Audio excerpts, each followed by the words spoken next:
গীতার বাণী। কথাগুলো মন দিয়ে শুনুন, আপনার মস্তিষ্ককে শান্ত করবে। 1. যখন তুমি কষ্ট আর কটু কথা দুটোই সহ্য করতে শুরু করবে, তখন বুঝবে তুমি বাঁচতে শুরু করেছো। 2. যদি ভগবান আপনাকে অনেক বেশি অপেক্ষা করাচ্ছেন, তাহলে প্রস্তুত থাকুন। তিনি আপনাকে যা চেয়েছেন তার চেয়ে অনেক বেশি দিতে চলেছেন। 3. জীবন নিয়ে বেশি ভাববেন না। যিনি আপনাকে জীবন দিয়েছেন, তিনি কিন্তু কিছু না ভেবেই দিয়েছেন। 4. শ্রীকৃষ্ণ বলেছেন, কাউকে দুঃখ দিয়ে আমার কাছে সুখ কামনা করো না। আর কাউকে যদি ক্ষণিকের জন্য সুখ দাও, তবে তোমার দুঃখ নিয়ে চিন্তা করো না। 5. মৃত ব্যক্তিকে কাঁদতে ওকে মানুষ যেমন পুণ্য মনে করে, তেমনি জীবিত মানুষের পাশে থাকাকে পুণ্য বলে ভাবতে শুরু করলে জীবন সহজ হয়ে যাবে। 6. আমাদের অকারণে কোনো মানুষের সাথে দেখা হয় না। আমরা কিছু মানুষের থেকে শিক্ষা পাই, আর কিছু মানুষের থেকে জ্ঞান পাই। 7. কে কি করছে, কেন করছে এবং কিভাবে করছে, তা থেকে যত দূরে থাকবেন ততই সুখী থাকবেন। 8. আপনি হাসতে থাকলে পৃথিবী আপনার সাথে থাকবে, নইলে চোখের জল তো চোখেই ঠাঁই পায় না। 9.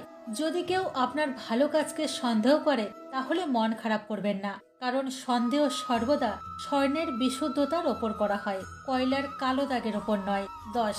মনের শান্তি জীবনের সব থেকে বড় উপার্জন। 11. উপদেশ, সঙ্গ এবং সময় কাউকে না চাইতেই দিলে লোকেরা প্রায় সেগুলোকে সস্তা বলে মনে করে। 12.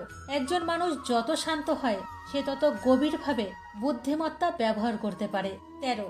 যেমন পাতা না ঝরলে গাছে নতুন পাতা আসে না, কষ্ট ও সংগ্রাম ছাড়া জীবনে ভালো দিনও আসে না। 14. যে ব্যক্তি অল্পতেই খুশি, তার কাছেই সবচেয়ে বেশি খুশি আসে। 15.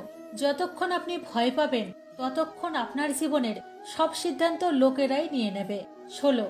যারা আপনাকে সময় দেয়, তাদের প্রতি সর্বদা অনুগত্য এবং ঋণী হয়ে থাকবেন। 17. জীবনে অহংকার করবেন না, কারণ ভাগ্য সব সময় বদলায়, যেমনটি আয়না একই থাকে, শুধু প্রতিচ্ছবি বদলায়। 18. শান্তিপ্রিয় মানুষ সুখে তাদের জীবনযাপন করে, তাদের ওপর জয় বা পরাজয়ের কোনো প্রভাব পড়ে না। 19. শ্রীকৃষ্ণ বলেন, স্বর্গের স্বপ্ন ছেড়ে দিন, নরকের ভয় ছেড়ে দিন। কে জানে কোনটা পাপ আর কোনটা পুণ্য। শুধু দেখুন নিজের স্বার্থ পূরণের জন্য যেন আপনার দ্বারা কেউ দুঃখ না পায়। বাকি সব প্রকৃতির ওপর ছেড়ে দিন। 20. অর্থ বড় না, যোগ্যতা বড়।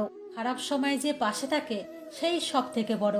21. কেউ যদি আপনাকে নিজের স্বার্থ পূরণের জন্য মনে করেন, তাহলে তাকে স্বার্থপর ভাববেন না, কারণ আপনি তার জীবনে সেই উজ্জ্বল আলো, যা সে অন্ধকারেও দেখতে পায়। 22.